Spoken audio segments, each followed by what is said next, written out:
Kalau awal banget sih cerita ini muncul dari saya melihat istri saya. Oh, dari pribadi personal banget ya? Iya, Kenapa tuh Mas? karena kita punya anak juga special needs. Oke. Terus saya melihat bagaimana istri saya menjaga anak saya. Nah, terus saya ngajak Arya untuk bikin ceritanya, tapi dengan balutan keluarga. Jadi apa namanya? Ya balutan dengan bumbu-bumbu hampir mendekati ke sana, ke arah sana gitu.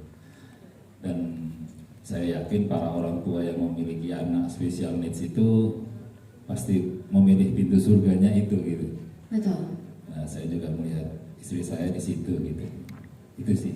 Istrinya Mas Dwi apakah hadir di sini? Yang mana? Kita boleh kasih apresiasi yang luar biasa untuk sosok yang sangat menginspirasi.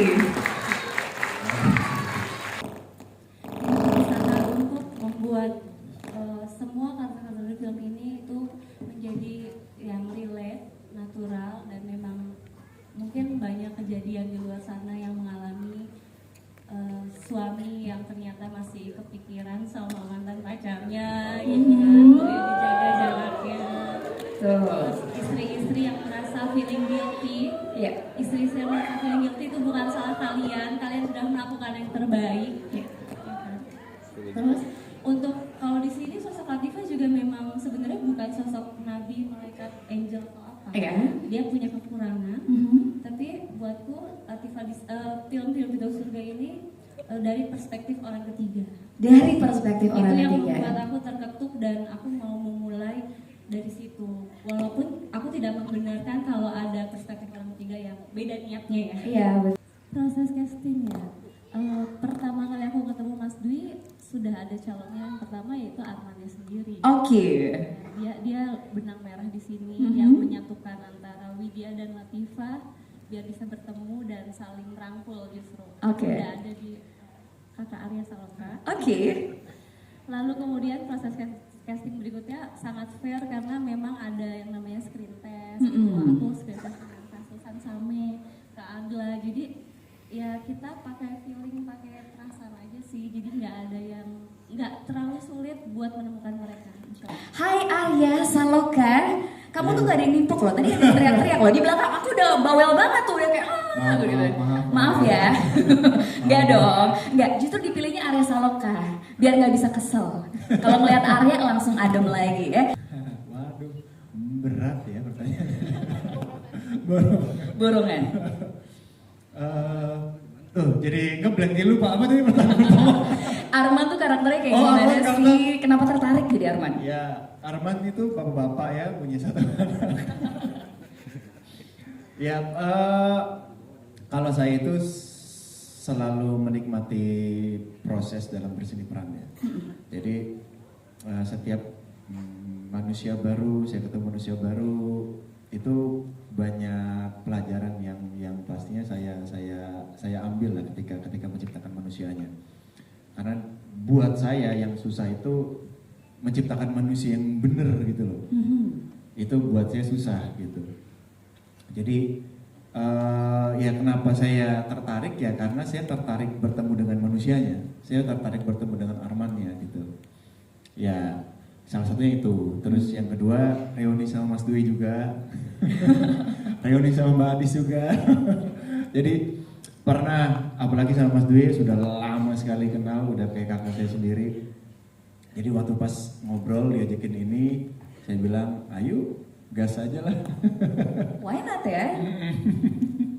Seperti itu. Jujur pertama kali aku tahu karakter Latifah ini gak gampang. Kelihatannya kayak gampang, tapi pas dilakuin gak gampang. Karena di posisi itu saat sedang syuting, aku kondisinya belum menikah. Aku tidak tahu rasanya menjadi seperti apa. Dan ditambah ini mempunyai anak yang spesial.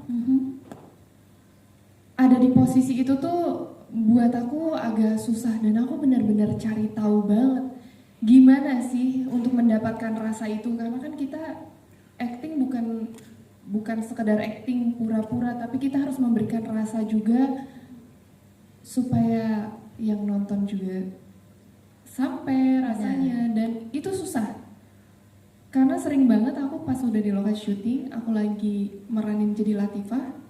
Latifah ini kan perempuan yang sangat kuat ya, Yes. tidak mau terlihat bahwa dia ini butuh bantuan dari orang. Dia tidak mau dikasihani. Dan itu sering banget aku pas lagi syuting, aku kebablasan kayak nangis. Terus Mbak Adis kayak, Susan, Latifah kuat. Untung banget Mbak Adis selalu support aku di set. Mbak Adis yang selalu ngerem aku karena nggak gampang jadi Latifah gitu. Kayak ya ampun kok ada gitu posisi seperti ini. Kenapa aku ada di sini? Nggak kebayang kalau jadi Latifah beneran ya gitu ya. Nggak mau, janganlah amit-amit, janganlah. Berat banget sumpah. Jadi buat istrinya Mas Dwi, ya maksudnya membesarkan anak, hebat banget. Wow. Hebat banget. Buat ibu-ibu di luar sana, walaupun punya anak spesial ataupun tidak spesial, ibu itu luar biasa. Rasanya itu luar biasa. Iya. Apa aja yang waktu itu dilakukan? Aku nonton di video-video gitu ya, di TikTok tuh gimana. Terus aku juga riset dari beberapa film, gimana sih gitu. Aku mencoba untuk ngambil rasa-rasa yang ada di karakter-karakter film-film lain gitu. Bukan menirukan karakternya, tapi aku mengambil rasa itu untuk mendapatkan menjadi seorang Latifah itu seperti apa. Oke. Dan sering banyak ngobrol sama Mbak Adis, Mas Dwi, itu membantu banget. Waktu pertama kali diajak meeting sama Mbak Adis, diajak meeting, aku ada project film nih soal orang ketiga, tapi perspektifnya dari orang ketiga. Wah menarik nih Mbak Adis, oke kita meeting. Terus aku ceritain sinopsisnya, ditawarin jadi Widya, terus at the end of the day, maksudnya Widya akhirnya menerima keputusan Arman. Aku kayak, hah kenapa gitu, kayak kok bisa ada manusia kenapa? seperti malaikat. Gemesnya ada ya, gemes Iya, keselnya ada ya. saat itu agak logikanya nggak akan nyampe ke sana gitu. Terus diceritain, iya karena dia tuh punya history bahwa dia juga punya kakak yang berkebutuhan khusus, yang akhirnya kakaknya berpulang, dan Widya tuh ada rasa bersalah bahwa kakaknya tuh berpulang. Sedikit banyak ada juga andil dari dia karena dia agak lalai di masa lampau, dan dia juga kadang merasa malu punya kakak berkebutuhan khusus itu. Itu aku langsung kayak, wah nggak bisa nih gitu kan, aku nggak bisa nolak tawaran ini gitu. Ini sangat menarik, sangat challenging, dan pada akhirnya aku mengerti kenapa Widya bisa berbesar hati untuk menerima keputusannya Arman, karena Widya juga in a way merasa bahwa ini adalah cara.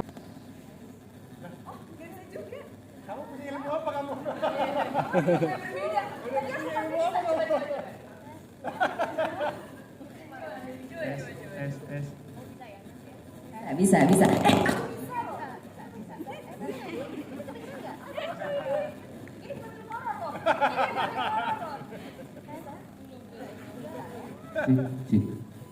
Widya akhirnya melihat ini sebagai ini adalah jalan untuk dia menebus kesalahan di masa lampau gitu. Jadi dia mengira ini adalah pintu surga buat dia gitu. Dan itu yang menarik buat aku. Jujur syuting sama Arya seru banget sih. Oh ya? Karena kita banyak ngobrol. Awal-awal juga skrip yang pertama aku terima itu ada beberapa hal yang menurut aku, walaupun aku udah jadi Widya, ini masih agak kurang masuk akal. Jadi aku banyak banget diskusi sama Mbak Adis, menurut kamu ini masuk akal nggak kalau Widya gini-gini gitu. Dan alhamdulillahnya Mbak Adis juga sangat open untuk diskusi. Jadi ada penyesuaian di dialog, di skrip gitu kan. Oh sempat discuss lagi ya para castnya ya? Oke. Di saat proses reading itu kita diskusi kayak ada beberapa hal yang walaupun Widya ini hatinya besar, tapi ini berlebihan. Dia jadi kayak malaikat tanpa celah gitu. Oke. Dan kayaknya nggak ada gitu di real life-nya kayak gini. Jadi kita diskusi sama Mbak Adi, terus aku juga banyak diskusi sama Arya. dialog yang scene intens tadi itu sebenarnya udah keluar dari skrip ya. Improvisasi jangan-jangan. Pas take tuh kita kayak ya udah feelingnya saat itu gimana. Oke. Arya ngomong apa, aku ininya apa, terus Arya jadi kayak ya udah yang penting intinya bener, yang penting intinya kita mau sampaikan di sini itu ini gitu. Terus dialognya gimana ya udah Arya kasih apa aku makan, aku kasih apa Arya makan gitu. Tapi jadinya feel-nya tuh malah aku ngerasanya real gitu loh, nggak scripted. Nggak tahu yang nonton gimana. Semoga sama. Ya pastinya kita sudah ada diskusi juga ya, ada reading juga kan, apalagi waktu itu readingnya beda waktu dengan Agla. Oh iya. Agla lagi ada di Wow. di LA. Readingnya online luar biasa. Oh Nah, my god. itulah kerennya Agla. Jam berapapun dijabanin, Jam berapa, dimanapun dijabanin, Betul. profesional. Terus ya karena memang sudah ada diskusi, jadinya ya memang ya kita memang sudah ada kesepakatan aja gitu, dan memang ada beberapa yang kayak scene-scene yang tadi begitu. Ya udah kita mencoba untuk keluarkan rasanya aja gitu. Kayak saya ya sendiri nggak gampang sih untuk ngomong jujur begitu kan. Ya ada pasti ada rasa takutnya lah, Yes. ada rasa tertekannya begitu. Ya apa namanya ya mencoba jujur aja, jujur dengan karakter tokohnya ya. Ya mudah-mudahan sih bisa tersampaikan. Oke, untuk treatment aku sudah mempercayakan sejak awal Arya, Kagla, dan Susan itu pasti akan memberikan yang terbaik. Tapi aku sendiri punya rasa kekhawatiran, kegelisahan yang harus aku deliver ke mereka. Aku takutnya gimana, maunya kayak apa, pasti aku akan komunikasikan. Treatmentnya yang paling aku sadari bahwa itu paling benar adalah ketika aku research karakter Arman sama teman-teman cowok yang pernah aku interogasi, interview. Misalnya kalau udah menikah, mungkin gak sih ada perasaan kebayang meskipun gak ada perselingkuhan, tapi kebayang gak kepikiran mantan terindah atau apa gitu. Aku research gitu. Ada yang sudah move on, ada yang masih ada gitu. Untuk Kak Agla juga sosok Widya, aku juga research buat teman-teman yang artinya sebenarnya ada yang ikhlas tuh ada Kak. Aslinya ada, yang mau dipoligami itu ada. Tapi aku tidak mau maksudnya tidak mau ke arah sana, lebih kayak oh ternyata manusianya itu ada gitu. Untuk ke Latifah juga yang akan dicap sebagai pelakor ya, karena kan manusia itu kan dilihat dari covernya aja ya, stigma masyarakat. Dia nggak tahu apa yang benar-benar terjadi. Treatment khususnya hanya research ya, termasuk untuk Gandhi. Aku sampai research ke sekolah berkebutuhan khusus. Itu ada di Bekasi, jadi aku kayak jalan Cek ke langsung ke sana. sana, seperti apa interaksinya mereka. Semoga ada yang datang ya, Ibu Puput dari siapa, ada nggak ya? Ada Ibu Puput, Ya, terima kasih beliau sudah kepala hadir. sekolah yang aku datengin dan aku curhatin gimana sih perkembangan tumbuh kembang anak yang anak special need dari dia lahir di umur sekian rasanya kayak apa ketika dia tantrum, dia tuh maunya apa, karena tantrum itu nggak sembarang tantrum. Yes. Tantrum itu bisa rasanya banyak, ada marah, ada sedih, ada Betul. kesepian. Itu yang aku riset, dan ada Mbak Novi juga di sini, temanku yang mengenalkan aku sama Bu Puput.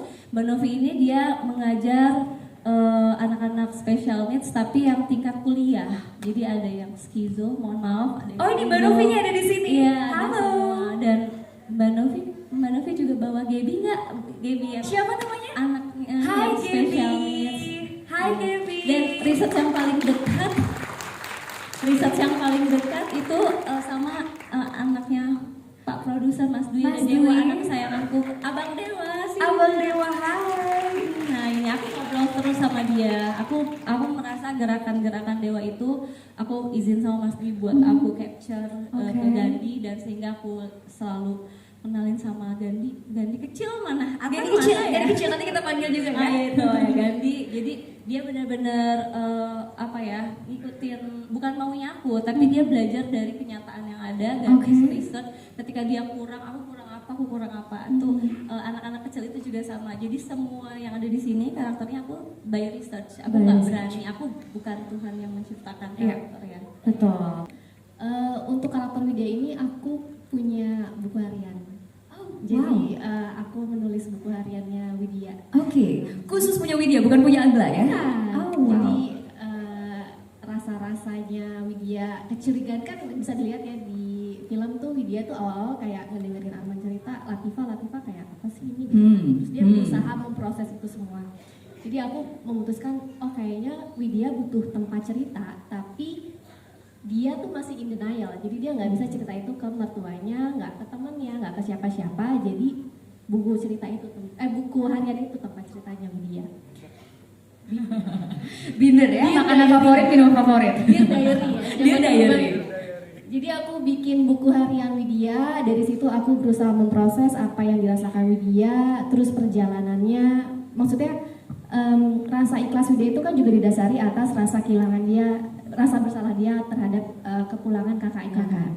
Jadi di buku harian itu juga aku berusaha mencari benang merah antara apa yang terjadi sama rumah tangga dia saat ini dan masa lalunya dia bersama Kak Damar gitu.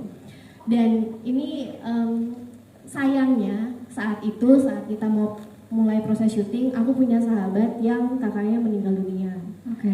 Jadi dan itu sahabat dekat aku banget. Walaupun meninggalnya bukan karena kesalahan dia, tapi aku melihat bagaimana dia tuh terpukul gitu, hancur banget hatinya kehilangan kakak kandung gitu. Dan itu yang akhirnya aku sekalian riset gimana sih rasanya kehilangan saudara kandung gitu. Dan memang itu kehidupan tuh tidak pernah sama lagi buat dia gitu. Makanya itu yang akhirnya aku jadikan dasar, apalagi kalau itu disebabkan oleh kesalahan kita juga. Yes, gitu. exactly. Jadi itulah yang akhirnya membuat aku menemukan karakter Widya. Researchnya dari mulai tertulis online itu sebenarnya berminggu-minggu, berbulan-bulan. Tapi untuk aku datangnya sendiri ke sekolah itu kebetulan hanya 1 hari. Tapi 1 hari itu full, 2 hari lah, ada 2 hari.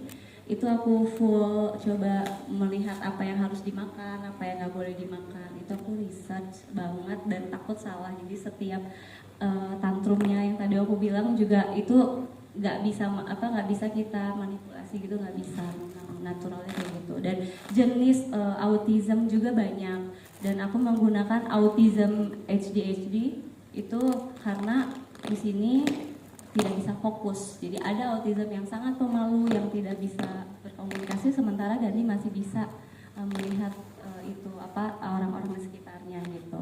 Jadi hanya 1 hari, tapi kita berminggu-minggu buat mendapatkan karakter Gandhi supaya lebih matang. Bayarannya mahal, Mas. Aduh, ini yang jawab siapa nih? Produser, sutradara? Kak Oki sendiri sebenarnya aku nggak apa-apa ya Mas Dwi ngomong ya. Iya, boleh. Terus ada scene yang delete scene karena Durasi. satu hal dan durasi. Durasi. Jadi si Kak Oki ini ada scene dimana dia jadi serius gitu, nggak cuma bercanda mulu. Dia kayak mulai menasehati dan mengingatkan sahabatnya ini untuk kayak udahlah cukup, nggak usah lo kayak main-main sama hati sama apa. Tapi itu harus dilesin karena fokusnya adalah kita intens bagaimana kita ngebangun karakter Widya di situ. Jadi kehadiran karakter Widya di tengah-tengah itu cukup padat. Makanya kita lebih fokus ke Widya supaya Widya itu punya tempat di hati penonton yang dengan durasi yang dari tengah ke belakang kan. Jadi ada kubu Latifah, ada kubu Widya gitu sebenarnya. Jangan ya, kalau di kisah nyatanya jangan sampai amit-amit auzubillahi min dzalik, jangan. Cuman buat di film ini dari pertama aku dikasih tahu karakternya seperti apa, jalan cerita filmnya ini seperti apa, aku tuh suka banget dengan karakter yang membuat aku tuh merasa ini challenging. Aku nggak pernah ngerasain itu, ya amit-amit jangan sampai. Dan aku juga pada saat itu belum nikah, sama seperti yang tadi aku bilang. Jadi buat aku ini agak sulit. Dan aku suka, karena aku belajar. Jadi setiap kali aku mendapatkan film, aku seneng banget untuk belajar. Belajar akan karakter baru, belajar bagaimana menyampaikan rasa-rasa, mendapatkan rasa-rasa itu. Dan sama seperti yang kalian tadi nonton, di posisinya Latifah tuh nggak gampang.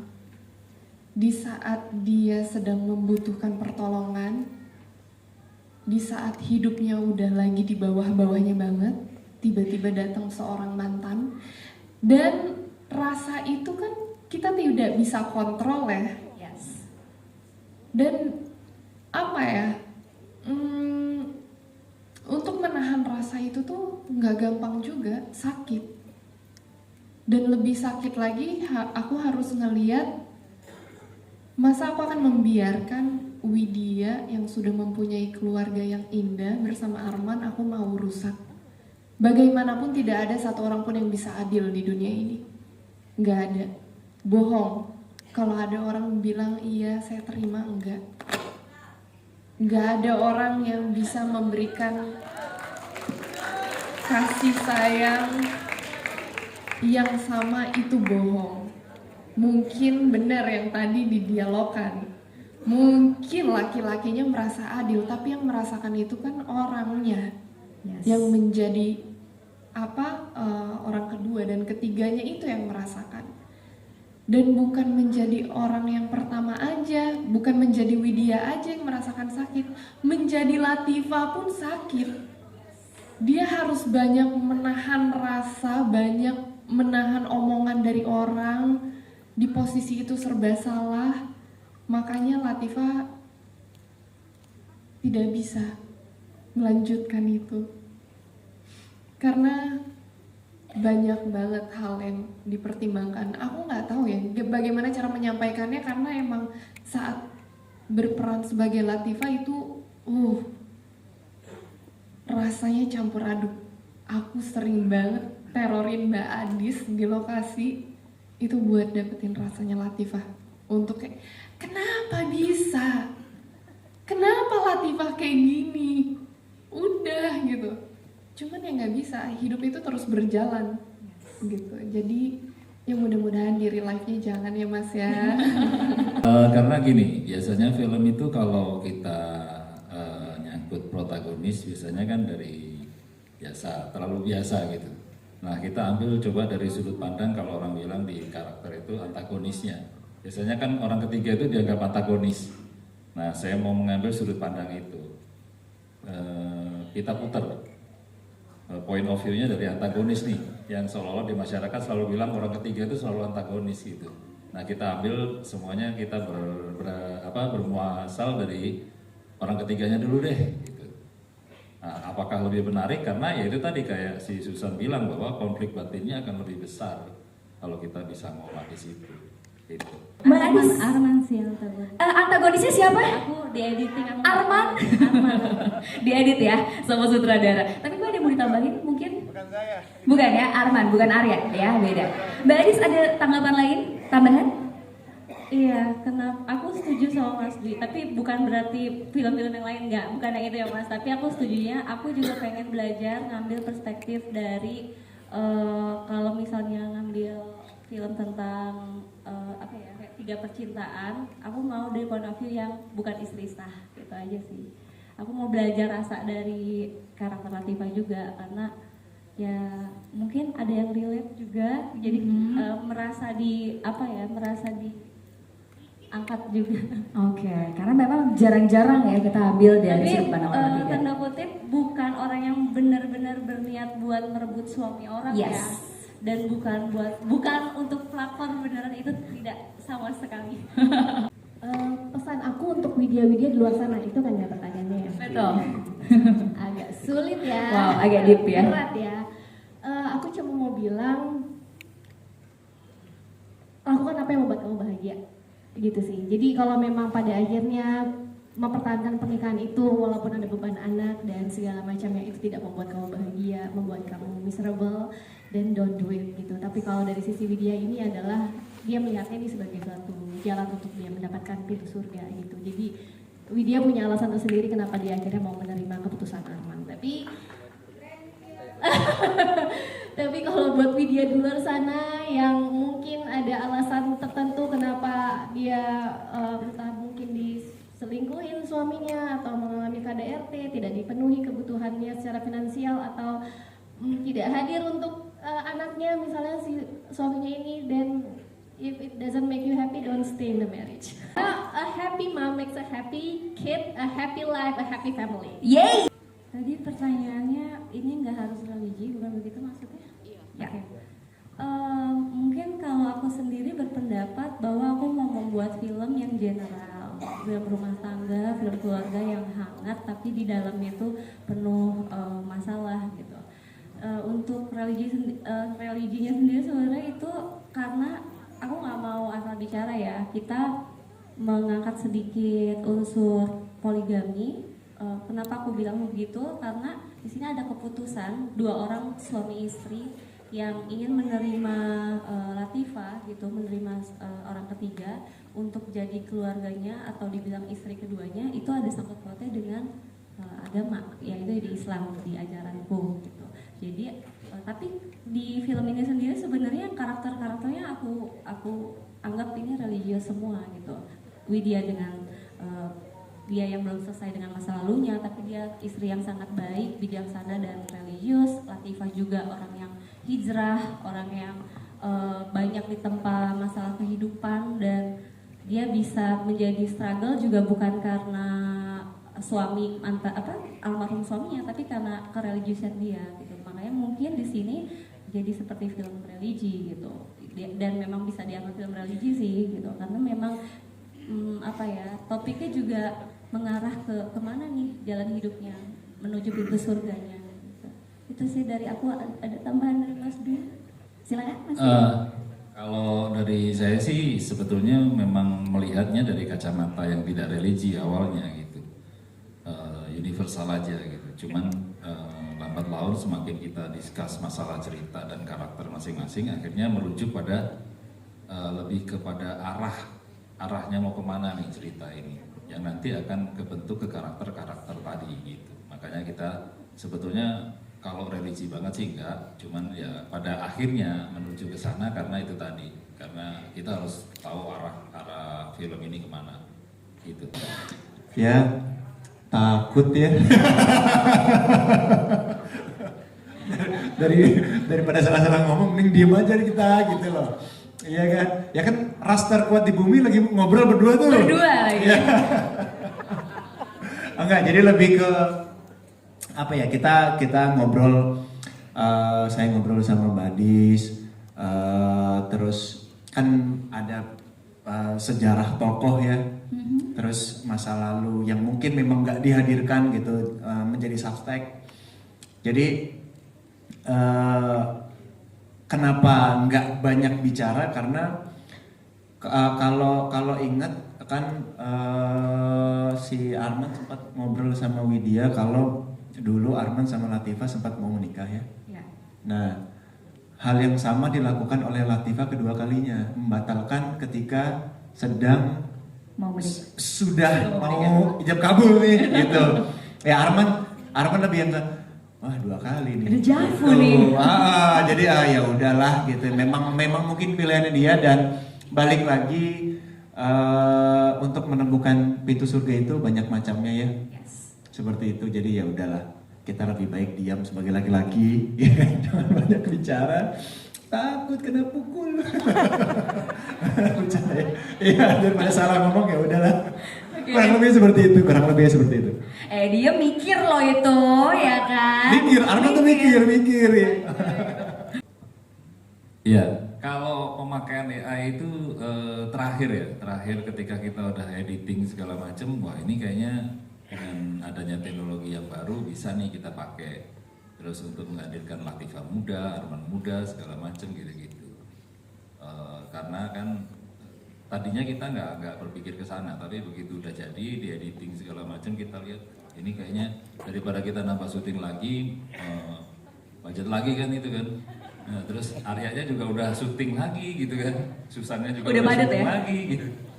Terus harus jadiin muda gitu. Akhirnya kita sepakat untuk ya udah kita pakai AI aja. Ya. Kami harus akhiri sesi tanya jawab bersama dengan cast and crew Pintu-Pintu Surga. Kita kasih applause dulu yang paling meriah dong. Kalau untuk yang lain, ya saya berharap bahwa film ini menjadi sebuah solusi yang baru buat tren film di Indonesia. mudah-mudahan bisa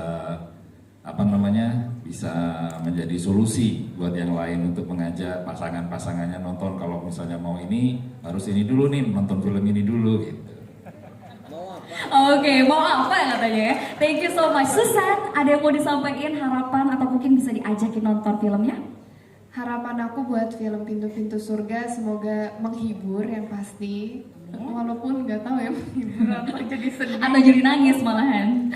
Ya, bukan menghibur. Lebih tepatnya bisa menikmati sebuah karya dari kita.